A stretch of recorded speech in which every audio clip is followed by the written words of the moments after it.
नमस्कार, मैं अजय मिश्र नैमिषारण्य की पवित्र भूमि से आप सभी का स्वागत करता हूं। वही पवित्र भूमि जहां पर भगवान राम ने स्वयं दर्शन दिए स्वयं मनु महाराज और उनकी धर्मपत्नी शत्रुपा जी को, जिन्होंने इसी स्थान पर 23,000 वर्षों तक तपस्या की और इसी तपस्या के फलस्वरूप इस धरती में इतना आकर्षण हुआ कि परब्रह्म स्वयं कर्षित होकर के यहाँ पर चले आए। और आप देखिए, ये बहुत ही प्यारी छवि सीताराम जी की यहाँ पर, और स्वयं मनु महाराज और महारानी शत्रुपा जी, जो कि बाद में कालांतर में दशरथ और कौशल्या के रूप में जन्मे और हमें भगवान श्री राम दिए।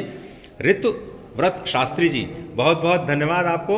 आप तो यहाँ पे सेवा में हैं, थोड़ा सा यहाँ के बारे में बता दें और कहाँ किन किन लोगों ने तपस्या की इस महान तपस्थली में। यहाँ नैमिषारण्य में सतयुगे नैमिषारण्ये त्रेतायाम च पुष्करे द्वापरे कुरुक्षेत्रे कलौ गंगा प्रवर्तते।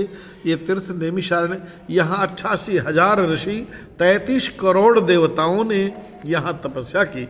सृष्टि का प्रथम तीर्थ है सतयुगे नैमिषारण्ये त्रेतायाम पुष्करे द्वापरे कुरुक्षेत्रे कलौ गंगा प्रवर्तते। प्रथम तीर्थ रहा। गोस्वामी जी ने लिखा, तीर्थ वर नैमिष विख्याता अति पुनीत साधक से जाता। महाराज मनु ने इसी नैमिषारण्य में भगवान राम को प्राप्त करने के लिए 23,000 वर्ष तपस्या की थी। एक पैर से बरस सहस 10 त्यागे सोऊ ठाढ़े रहे एक पग दो। एक पैर से खड़े होकर देखिए, अब दर्शन हो रहा है, दर्शन भी हो रहा है। महाराज मनु एक पैर से खड़े हैं, शत्रुपा मैया खड़ी हुई। तब यहाँ ब्रह्मा विष्णु महेश्वर तीनों बार बार आए, बहुत प्रलोभन दिया कि महाराज मनु कुछ मांग लो, कुछ मांग लो। लेकिन मनु जी ने कहा, नहीं प्रभु, मुझे तो उस रूप का दर्शन चाहिए जो स्वरूप बस शिव मनवाए। जय कारण मुनि जतन कराही जो भुषुंड मन मानस हंसा शगुन अगुन जय रिगम प्रशंसा देखई हम स्वरूप भरिलोचन कृपा करो प्रथारथ मोचन। प्रभु ऐसी कृपा करो। तब राम जी यहाँ प्रकट हो गए, क्योंकि भक्त वत्सल है।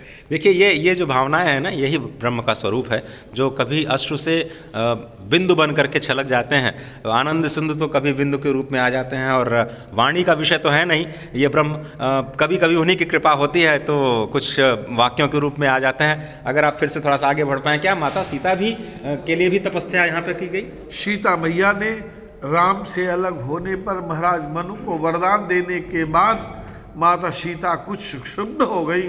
तो राम ने पूछा, देवी आप क्षुब्ध क्यों हो गई हैं? तो माता ने कहा, आप मेरा वियोग होने वाला है, आप अयोध्या में जन्म लेंगे, मैं कहाँ जाऊँगी।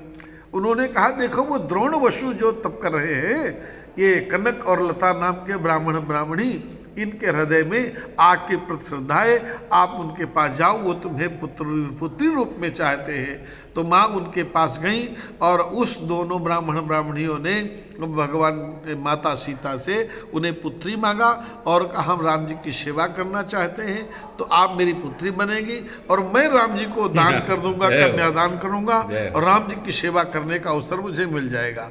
तो ऐसा वरदान भी नैमिषारण्य में ही उन दोनों को मिला था, जो आज जनक महाराज बने और वो सुने ना बनी। ये पहले ब्राह्मण ब्राह्मणी थे। ये वाल्मीकि रामायण में उद्धृत है।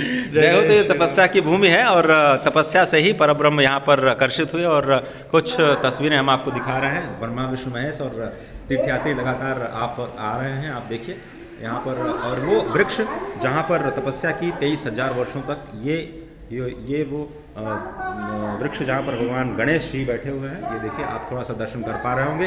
तो फिलहाल महाराजा दशरथ और कौशल्या जी को याद करते हुए इस खास प्रस्तुति में यहीं विराम देते हैं। मैं अजय मिश्र, डीडी न्यूज़ नैमिषारण्य से आप सभी को एक बार फिर से तहे दिल से शुक्रिया अदा करता हूँ।